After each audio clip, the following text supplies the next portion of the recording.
நீங்கள் நினைப்பீங்கள் நானே நீங்கள் வந்தேன்னு சொல்லி உண்மையாக நடுகளுமே லேக் வியூவை நீங்கள் வடிவாக பார்க்கலாம். இது உண்மையாக மகாபலி கங்கையினுடைய அந்த தொடர்ச்சி என்று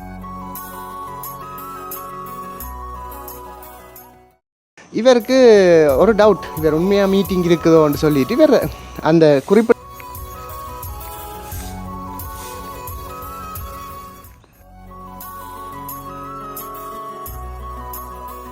ரெண்டு சின்னாக்கள் வந்த பிறகும் ஒரு இடமே வைஃபை கூட்டி கொண்டு போனதில்லை. ஆனால் அவள் எனக்காக இந்த உங்களுக்கு தெரியும் யூடியூப் சும்மா செய்யலை, கிட்டடியில் பிளட் செக்அப் பண்ணி பார்த்தா எல்லாம் கூட நிற்கிது.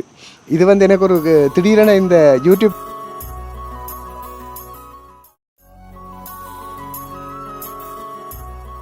தமிழ் லெந்தரன் சொந்தங்களுக்கு வணக்கம். ஒரு அற்புதமான காணொலியில் நான் உங்களை சந்திக்கிறேன். என்னடா ஒரு லேக் வியூவில் நிறுவனம் இருந்து கதைக்கிறாருன்னு பார்ப்பீங்க. நான் இன்றைக்கு கண்டி மாவட்டத்தில் இலங்கையினுடைய ஒரு பெரிய நகரம் கண்டியினுடைய ஒரு லேக் வியூ ஹோட்டல் உண்டு, ரிவோரிச் என்ற இடத்த நிற்கிறேன். ஃபேமிலியாக தான் வந்து நாங்கள் என்னத்துக்குன்னு சொன்னால் நடுக உழைப்புழைப்பண்ணு தெரியக்கூடாது, ஏதாவது அவுட்டிங் போகணும்னு சொல்லி ஐடியா பண்ணி வந்தது. அப்போ நீங்கள் கேட்கலாம் மட்டாகலங்கின்னு சொல்லி உங்களுக்கு தெரியும் சின்னாக்கள் கதைக்கிறதுக்கு சரி வராது இருந்து குழப்பி கொண்டிருப்பினோம். அப்போ நான் மட்டும் உங்களோட கதைப்பை மட்டும் நினைச்சேன். இது ஒரு மிகவும் அழகான ஒரு ஹோட்டல். நான் இருக்கிறது உண்மையாக அந்த லேக் வியூ உண்ட ஒரு தெற்கு புறத்தில் இருக்கிறேன். அந்த அருவி ஓடுற சத்தம் கேட்டுக்கொண்டிருக்கும், அந்த ஆறு ஓடிக்கொண்டிருக்கும்.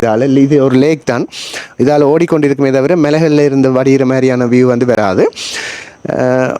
இது கட்டாயம் இந்த காலத்தில் தேவை. ஏன் நான் இங்கே நான் இங்கே என்னென்ன விஷயத்தை ரசிக்க போகிறேன்றதை தொடர்ந்து பார்ப்போம். வாங்கோ காணொளிக்குள்ள போவோம். சரி, நீங்கள் நினைப்பீங்கள் நானே நீங்கள் வந்தேன்னு சொல்லி உண்மையாக நடுகளுமே யூடியூப் அப்படியே திரிகிறது. எங்களுக்கு உரிய நேரத்தை நாங்கள் செலவழிக்கிறேன். ஒரு கதை ஒன்று கேள்விப்பட்டு நான் ஒரு மிகப்பெரிய உளவியலாளர் ஒரு ஆள்கிட்ட போயிட்டு ஒரு ஆள் அப்பாயின்மெண்ட் கேட்டிருக்கிறார். அப்பாயின்மெண்ட் கேட்டால் அவர் சொல்லியிருக்கிறார், அதாவது ஒரு ஒரு ஆள் போய் ஒரு ஆளோட கதைக்கிறதுக்கு போயிருக்கார். அப்போ அவர் சொல்லியிருக்கார், நாளைக்கு 2 மணிலேருந்து ஒரு 4 மணி மட்டும் ஒரு மீட்டிங் ஒன்று இருக்குது, அதால் அந்த டைமுக்கு நீங்கள் வர வேண்டாம், நான் உங்களை சந்திக்க முடியாதுன்னு சொல்லியிருக்கார். அப்போ இவருக்கு ஒரு டவுட், இவர் உண்மையாக மீட்டிங் இருக்குதோன்னு சொல்லிட்டு இவர் அந்த குறிப்பிட்ட நபர் அந்த சொன்ன ஆள் இந்த வீட்டுக்கு முன்னால் அடுத்த நாள் அதே நேரம் போயிருக்கேக்க அவர் ஒரு நீர் தடாகம் ஒன்றுக்குள்ள வீட்டுக்குள்ளேயே காலை வச்சு விளாம்பிக் கொண்டு மிகவும் அமைதியாக ஏதோ யோசித்து கொண்டிருந்திருக்கிறார். அப்போ அடுத்த நாள் அந்த சம்மந்தப்பட்ட நபர் போய் நேராக கேட்டிருக்கிறார், நீங்கள் நேற்று சொன்னீங்கள் எனக்கு அந்த இடத்த அந்த நேரம் எனக்கு மீட்டிங் இருக்குன்னு சொல்லி, ஆனால் நான் நேற்று தால போனான் கேட்குதுன்னு குறுநிற்கக்கூடாது, நீங்கள் எனக்கு போய் தானே சொல்லியிருக்கிறீங்கள், ஏன் மீட்டிங்ன்னு சொன்னீங்கள், போய் சொன்னீங்கள் என்று அவர் சொல்லிக்கார். இதுக்குரிய ஆன்சர் என்னென்னு நீங்கள் சிந்திக்கக்கூடும். அவர் சொல்லியிருக்கிறார், நான் அந்த நேரங்களில் என்னோட நானே உரையாடுற டைம்னு சொல்லி. இந்த பதில் உங்களுக்கு கொஞ்சம் லூசுத்தனமாக இருக்கலாம். என்னோட நானே உரையாடுற டைம்னு சொல்லி அப்படின்னா நாங்கள் எங்களுக்குரிய டைமை நாங்கள் ஒதுக்கி கொள்கிறேன். அவர் அந்த நேரம் தன்னை திருப்திப்படுத்த அல்லது தன்னை காதலிக்கிறதுக்காக அந்த நேரத்தை ஒதுக்கி இருக்கிறார். நானும் திடீரென இந்த இடத்துக்கு வந்தேன். அப்போ நீங்கள் கேட்கலாம், இது பிளான் பண்ணினதாண்டா? உண்மையாக பிளான் பண்ணுறதில்ல. நானும் என் மனைவியும் பிள்ளைகளும் என்ன செய்வோம்டா, முந்தி நானும் மனைவியும் பிள்ளைகள் வரக்கு முன்னம் கால்நடையாக மாறுவோம் இருந்துட்டு. அப்போ நீங்கள் கேட்கலாம், கால்நடையண்டா என்னென்னு சொல்லி கேட்கலாம். கால்நடையண்டா அங்கே புதினமாக ஒன்றும் இல்லை. மனுஷருக்கும் கால்நடைகளுக்கும் என்ன வித்தியாசம்ண்டா, மனுஷர் சிந்தித்து அவர்களுக்கு மூளை இருக்குது, ஏதாவது ஒரு ப்ரீ பிளான் ஒன்று இருக்கும், ஐடியா பண்ணிட்டு ஒரு இடத்தை போவினம். கால்நடைகள் அப்படி இல்லை. அதான் அவைக்கு அந்த பேரே வந்தது. ஆடு மாடுகளுக்கு கால் போகிற பக்கத்துக்கு அதை போய்கொண்டே இருப்பினும். மாடு காலமே ஒழும்பி இன்ன இடத்துக்கு போகிறேன்னு இன்ன இடத்த நேரம் திரும்பி வருவேன்னு யோசிக்கிறதில்ல. மாடோ ஆடோ புலியோ மானோ சிங்கமோ யாருமே யோசிக்கிறது இல்லை.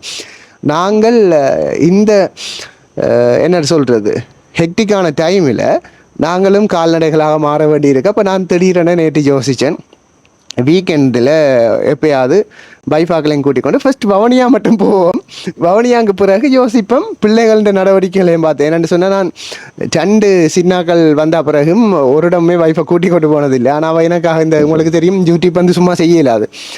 அவள் பிள்ளைகளை வச்சிருக்கணும், நான் காணொலி எடுக்க போக வேணும், எடிட் பண்ண வேணும், தம்ப்நெயில் செய்ய வேணும், அப்லோட் பண்ண வேணும். இதுக்குள்ளே பயங்கர டென்ஷனாக இருக்கும். அப்போ நாங்கள் யோசித்தது இவருக்கு எங்கேயாவது கூட்டி கொண்டு போகணுமென்ட்டு ஒரு இடம் செட் பண்ணுவோம்னுட்டு பவுனியா மட்டும் வந்தால் ஆக்கள் தொந்தரவில்லை. டக்குன்னு யோசிச்சேன் ஏதாவது வெளியில் போவோம். அன்றாபுரம் போனாலும் கொஞ்சம் நல்ல பசுமையான இடமா இருக்கும். கண்டிக்கு போனால் இன்னும் பசுமையான இடம் இருக்கும். வேணும்னு சொன்னால் மலைன்றது வந்து ஒரு பாசிட்டிவான வைப்ரேஷன். மலை இப்படியான இடங்கள் கடல் என்று சொன்னால் அப்படி ஒரு இயற்கை அதீத பவரை காணலாம். அப்போ நான் யோசித்தேன் இங்கே வருவோம்ன்ட்டு சொல்லி Booking.comல பார்த்தா இந்த ரிவோரிச் ஹோட்டல் வந்து எங்களுக்கு ஓரளவு அஃபோர்டபுளாக இருந்தது. ஏன்னு சொன்னால் அவைய ஃபெசிலிட்டிஸ் வந்து தரமாக இருந்தது, ரிவ்யூ வந்து நல்லா இருந்தது. மற்றது லேக் வியூ, அந்த லேக்கின் சத்தம் வந்து அந்த கல்லுகளில் மோதி கொண்டு இருக்கிறேன். நான் உங்களுக்கு காணொலியில் காட்டுறேன். அதை பார்க்க வந்து அப்படி நல்லா இருக்குமென்று நான் ஃபீல் பண்ணினேன் அந்த ரிவ்யூஸை வச்சு. அதனால தான் இங்கே வந்தேன். ஏன்னு சொன்னால் கிட்டடியில் பிளட் செக்அப் பண்ணி பார்த்தா எல்லாம் கூட நிற்கிது. இது வந்து எனக்கு ஒரு திடீரென இந்த யூடியூப் பயணத்துக்கு பிறகு வந்த நிகழ்வு என்னென்னா, யூடியூப்பால் வரையில் என்னுடைய வாழ்க்கை தரத்தை வந்து நான் சரியான ஒரு இறுக்கமான நடைமுறைக்கு கொண்டு வந்துட்டேன்.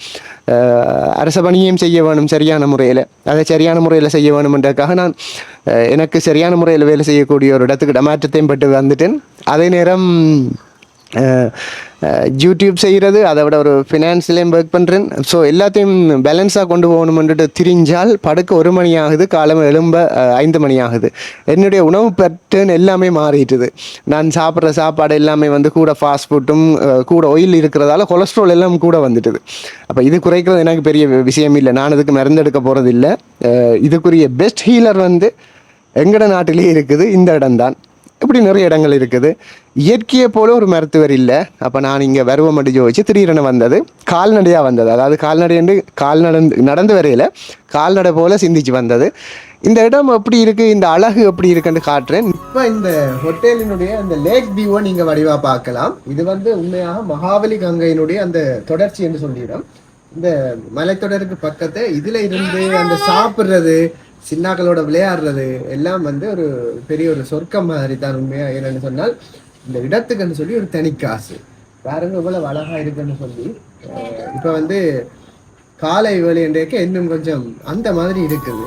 உங்களுக்கும் பிடிக்குமோன்னு நினைக்கிறேன் நான். நீங்களும் இப்படி ட்ரை பண்ணலாம் விரும்பினால். சில நீங்கள் யோசிக்கலாம், என்ன லூசுத்தனமாக காய்ச்சி கொண்டு இருக்கிறான், பிளான் பண்ண வந்தேன்றான் அப்படின்றான். எதுவுமே எதிர்பார்ப்பு இல்லாமல் வரைக்க பார்க்குற எல்லாமே சந்தோஷமாக தான் இருக்கும். நாங்கள் எதிர்பார்த்து வந்தோம்டா அது நடக்காட்டி எல்லாமே ஸ்ட்ரெஸ்ஸாக தான் இருக்கும். ஸோ நான் வாழ்க்கை போன போக்கில் விட்டுடுறது. நான் என்னுடைய ஹோட்டலுக்குள்ளே எப்படி இருக்குது, இந்த அழகான காட்சிகள் எப்படி இருக்குது, இந்த லேக் வியூ எப்படி இருக்குன்னு காட்டிட்டு தொடர்ந்து வர காணொலியில் இந்த கண்டி மாநகரத்தின் ஏனைய விஷயங்கள், அழகான விஷயங்களை நான் உங்களுக்கு காட்ட போகிறேன். என்னுடைய கருத்தோட இத்தனை பேர் உடன்படுறீங்களான்னு எனக்கு தெரியல. நீங்கள் சொல்லுங்க. இயற்கை ஒரு நல்ல மருத்துவர், இப்படியான இடங்களுக்கு நாங்கள் அடிக்கடி விசிட் பண்ண வேணும்.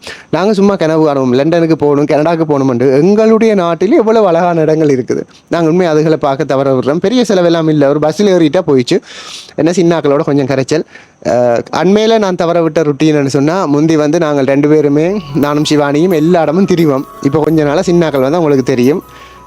இப்போவே சேர்ந்து கதைக்கிறேன்னு தான் பிளான் பண்ணினது. அதுகள் கியோ மயோண்டு கத்தி குழப்பிட்டுதுகள். எனிவே இந்த ஐடியா உங்களுக்கும் சில பேருக்கு ஒர்க் அவுட் ஆகும். இன்றைக்கு நான் நிற்கிறது கண்டி மாநகரத்தில் நிற்கிறேன். என்னை நானே பாசிட்டிவ் பண்ண, அதாவது சார்ஜ் பண்ண, பாசிட்டிவ் வைப்ரேஷனை அப்சர்வ் பண்ணுறதுக்காக வந்தது. இங்கே நடக்கிற காணொலி தொகுப்புகளை அடுத்தடுத்த காணொலிகளை நீங்கள் பார்க்கக்கூடிய மாதிரி இருக்குது. மறக்காமல் தமிழ் என்ற இந்த யூடியூப் தளத்தை பார்த்து கொண்டு இருக்கிறார்கள். சப்ஸ்கிரைப் பண்ணாமல் பார்த்தீங்களா, சப்ஸ்கிரைப் பண்ணி போட்டு பாருங்க.